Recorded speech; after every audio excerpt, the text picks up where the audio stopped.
Have you experienced being bullied?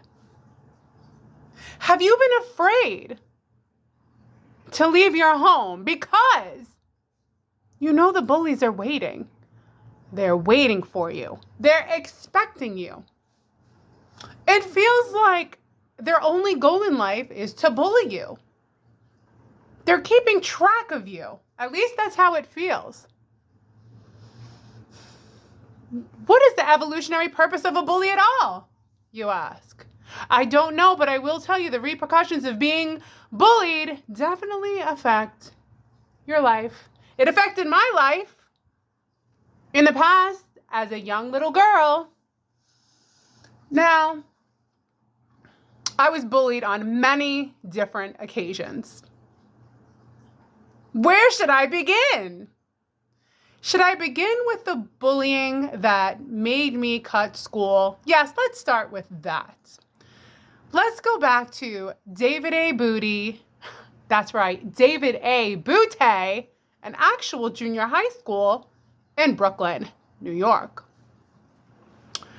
It was a day like any other day. And one of the girls in our class was not in class. Why? Something happened personally in her life. A tragedy, if you will. And one of the girls in the class told her that I said something negative about what had happened to that girl. So now, this girl, when she came back to class after grieving, was ready for me. Ready for me. For me. I was scared. I knew it wasn't just her. It was a clan of people who didn't like me. That's why they made up this lie or fabricated what I said, right? So now, I'm not going to David A. Booty. I'm not going to school. When my mother leaves for work, she doesn't know that I'm watching the morning news and whatever talk shows follow. Because me, I'm in hiding. I'm hiding out. When you're being bullied and you know that people are waiting for you, I know that my reaction was to go into hiding. So this girl, first of all, was given the wrong information. I never said anything about her and her situation. But when people don't like you, they make up stories, right? So let's go back to this time. I was frightened. I didn't go to school. I was cutting. And it would have kept going, but my mother eventually got a call. And the call was, hello, your daughter left her coat. Will she ever be picking it up? Something to that nature. And my mother goes, what do you mean, pick up her coat? Hasn't she been in school every day? No, she has not. So maybe, I don't remember if I cut like a week or a couple of days. You know, memory's not that good. We're basically basing this off of the neurons that are connecting and holding on to this memory from many years ago. So I'm going to tell you from what I remember. So now, my mother knows that I cut school. Inevitably, I have to go back because I need to be a David A. Booty graduate of junior high school, right? I have to graduate. I don't want to be left back in junior high. So what did I do to protect myself from the inevitability of getting into contact with the bully? Not just the bully, but the friend of the bully. Because bullies usually have friends that follow them, right? So you have the lead bully, and then you have the bully friends that support them. They're their supporters, bully supporters, right? So here I am. I don't have any supporters. I don't have any bully defense. All I have is something that I could perhaps offer this girl in junior high school. And back in the day, I collected troll dolls. Troll dolls? Dolls. I collected troll dolls. And every time I had a little bit of money, I would go to the corner store and I'd buy the trolls, the new trolls.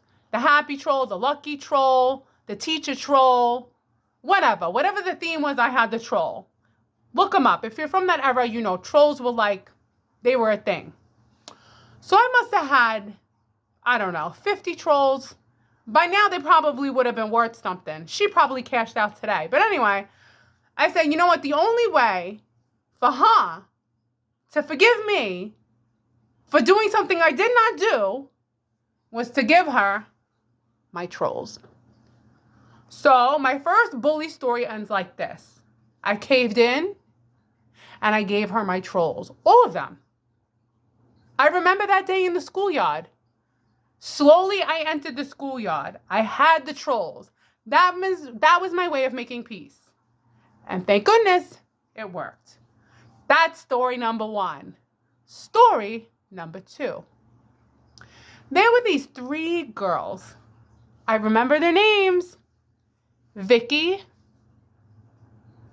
Alexis, and Samantha. Oh, those 3 were definitely the bully clan. I remember these girls. They were cute. They were cool. Cooler than me. And they were in a pact, a close pact. Alexis, Victoria, and the queen, Samantha. These girls did not like me. But that's okay. I never had any problems with them until Samantha got a boyfriend. Samantha got a boyfriend. Now let's go back to this time that we're young, we're kids. I'm walking to and from school. This is not a time where mom and dad are dropping us off. When you live in Brooklyn, New York, you walk 10 blocks, 20 blocks to and from where you need to go. And usually one of the good things there's many good things about that. You're moving, you're independent, you're walking, you're not dependent on your parents. Nobody's scared of anything. Definitely nobody wants, nobody's kidnapping. Back then, I guess nobody was kidnapping anybody. Nobody wanted to mess with a Brooklyn kid, I guess. We'd spit in your face. Anyway, we had big mouths. You can't, big mouths, Brooklyn kids. Nobody wants. All right, so we'd always go to the store, right? You get your bagel, you get your drink. So Samantha had a boyfriend, and he had glasses. Now, there's a point to why I'm mentioning he had glasses. So her boyfriend, one day, I'm walking home from school. It's the end of the day. And I decide to go to the store, right? Get my little blue 25-cent drink, get myself a bag of chips, and, continue making my journey home for the day. What do you know? As soon as I get out of the store, he starts badgering me. He starts messing around with me, bullying me in a way, right? Coming at me. Samantha's boyfriend, okay? What do? Well, look at me. I said, no, you're not going to bully me. I took my hand, and I think I slapped the glasses, off his face. I slapped him, boom. So the glasses, now again, I'm going off whatever neurons have held on to this memory from many years ago. But I don't know if I slapped him in the face, and then his glasses fell off, or I slapped the glasses off his face. It's one of 2 options. All right. So Samantha is later informed that I slapped her boyfriend in the face. But mind you, he was bullying me. So where's my clan? Where are the people sticking up for me? They don't exist. Okay, that's fine. So at this point, I live on a block of 10 other girls. 10 other girls. And, we come out like roaches. You know what I mean? You got Antoinette, Jenny, Carmela, Giovanna, Rosie, Tiffany, Josephine, Jatina, right? They all come out. But what do you know? Because we're all out. Nobody stayed inside back then. And who shows up that night? Samantha, Alexis, and Vicky. I'd always see them too, because where I lived, there was a dirt road. They were this, the 3 little sheep. I'd always see them together. They were the clan, the bully clan. So I remember that night, Samantha, Victoria, and Vicky come into my face. They come to my face and they go, oh, so you like slapping people? You like slapping people? They go ahead, slap me. Slap me, go ahead. And I'm like, oh no, this can't be happening. So then all of a sudden my friends start coming out, but they're in the background. They're not supporters or anything. They're just kind of watching what's happening, right? Because Samantha, she has supporters. Remember, she has Alexis and she has Vicky. And then Samantha's the queen. Okay. I think maybe Maria was like, get out of here. But that wasn't enough. All right. She's telling them to get out of here. But I see the three of these girls, right? Like lit up. And they're all in my face. Oh, so you like to slap. So they said to me, at this point, I'm scared. Because I have three girls and no support. No support system. I'm just by myself here, right? So here's how I handled the situation. But first of all, let me bring you back to the memory. So all three of them, even Alexis, she was like the quieter of the supporters of the bullies. You know what I'm saying? Like Vicky, she was vicious.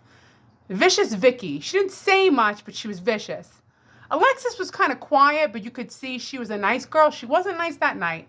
Her hands came out and she said, so you like to hit people?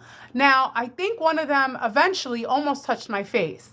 But what I did is I ran so fast, I could have won a medal, an award. As soon as the slaps started heading my way, I ran, I think, like to the next neighborhood. And then luckily, you wouldn't believe this, we ended up moving to Staten Island the next day. That's luck, okay? Because they would have been back to jump me. So between the running and moving, that worked out. That was my second jump, not jump story. They did come to jump me. They came to jump me. I'm sure like all three of the girls were like, and mind you, in today's world, if someone's boyfriend is, he was coming for me, they should have been on my side. They should have said, hey, I'm sorry, my boyfriend was bothering you. You know what I mean? Of course I had to slap the glasses off his face. All right. Next story. This one is more serious. This one, the parents had to get involved. So let's take you back to, again, I walked everywhere. I was independent. This is when I lived in like a big apartment building on 86th Street, right by the train station. And I would walk to my grandparents' house, which was also on 86th Street, right? But like 86th Street, 23, 27, 86th Street, like, the street, but there was like blocks. I'm trying to explain Brooklyn. Anyway, so maybe it'd be like 10, 11 blocks. I'd walk to my grandmother's house. And there were these two girls. I don't know what their problem was, but they didn't like me. And they were rough. And they came from a rough home. Actually, I think I should include that in this conversation.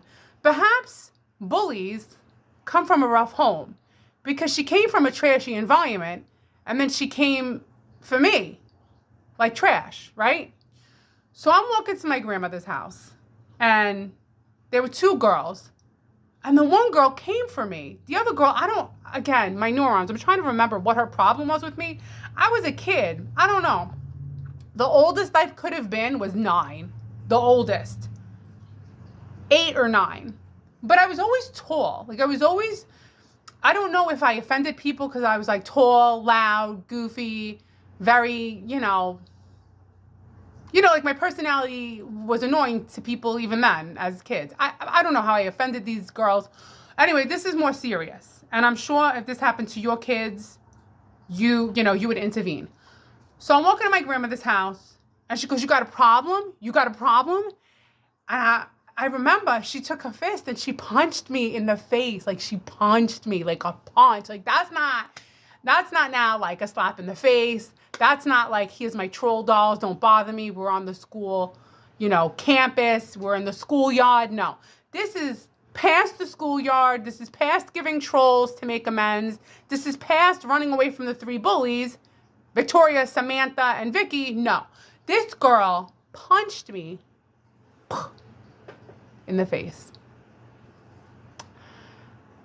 I think from here, and I remember they were like following me, like she wouldn't let me go. I don't know. I'm trying to remember. I was a kid. So guess what? When my mother found out, when I tell you, there were problems. She called the police. She went to the mother's house and she had words with the mother. And the mother, excuse me, I hope I don't offend anybody watching. The mother was trash. Trashy lady. You know what I'm saying? What? My daughter did what? Yeah. You're dysfunctional, now your daughter's dysfunctional. You know, you're abusive, now your daughter's abusive. So that's what happened. So my mother, she straightened it out. She was furious, she was concerned, and that's when having a good parent, if you're lucky enough to have one, will step in and take care of the bully situation. Because this was a big deal. If you saw your child come home with a black eye, you'd be like, where does this person live? Who's their mother? You know, so obviously I knew the girl and we knew how to get in touch with her mother, but her mother was trashy. All right, so, you know, that's very important to realize that bullies, where do they come from? They usually come from dysfunctional homes. Because I was never a bully. Yeah, I was goofy, dorky, you know, loud, maybe a little controlling, but not like a bully. I really never had a clan. You know, it wasn't until I got to high school where I started making friends. But I would say high school is where the bullying did end. So now, it never ends. So now, you think you're done. I think I'm done. No, I'm not done. My mom every year would buy me a new coat for the winter. Because back then we had winters. Now it's 65 degrees in February. But anyway, back then it would get cold, right? And she bought me this big, fake, brown fur coat. And I remember, now mind you, I was always like a foot taller than everybody. So I'm tall, but I still act like a kid because I am a kid. So I'm tall, so I look like a teacher, but I'm a child, like I'm 7 or 8 years old. So here I am, 7 or 8 years old, and I'm already like 5'10". So when they would do those little parades, like Aruba, Jamaica, ooh, I wanna take it to Bermuda, Bahama, come on, pretty mama. You know what I mean? Like we're going back, way back, old school. And I'd be like in a circle dancing with the other kids. I looked like a teacher, and I looked goofy. I had these purple pants, tights. What a goofball. Whatever. I don't care. The point is that I would get made fun of. They called me Mr. Ed. They called me Big Bird. They called me Jolly Green Giant.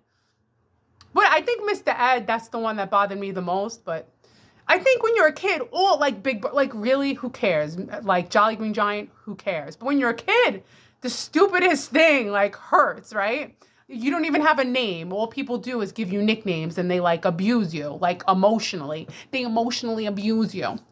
So my mother would drop me off occasionally, but most of the time I would walk to school and I would be in the schoolyard. Now, tell me, ladies and gentlemen, when you go to school or you drop your kids off, are they still doing the schoolyard or are they going right into school? Because when I was growing up, we were in the schoolyard for quite some time and everyone congregated to whatever clique they were a part of. I don't remember being part of a clique. Again, I think it took me till high school to finally have a few friends, to finally grow out of that awkward stage where I was like accepted by, you know, the masses. All right. So this time I was bullied by a guy and I was scared of him. Wearing that big, furry brown coat. And it wasn't fun. I didn't look forward to being at school. I didn't look forward to, mostly I didn't look forward to being in school because I knew that I was always going to get made fun of.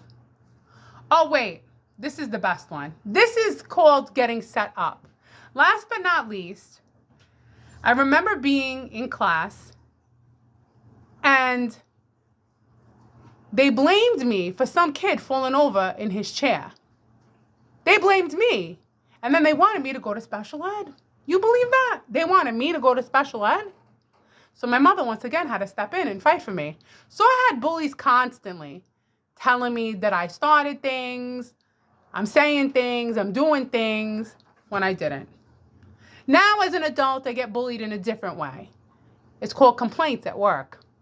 All right, well, I hope you enjoyed my little video about getting bullied in Brooklyn. I was bullied, you know, here and there, but I got through it. Stop it. I'm getting bullied now. I'm still getting bullied as an adult at home. Stop it. Stop. I'm still getting bullied. You see, it never ends. And I'm a good person. But tomorrow I'm going to have some Rifle coffee. Because I always hear Joe Rogan talking about Black Rifle. So I was like, you know what? Let's see if this coffee's any good. Hazelnut. And it's got a squirrel on it. All right. Nuts. Oh, yeah. That's nuts. All right. I'll see you tomorrow. And I'll do a video about taking my mother's car for a joyride. Thank God everything turns out okay. But, you know, when you're 13 years old, you don't realize cause and effect. When you make a bad cause, there could be a bad effect. But fortunately, everything worked out. All right, I will see you tomorrow. Thank you for watching. Goodbye.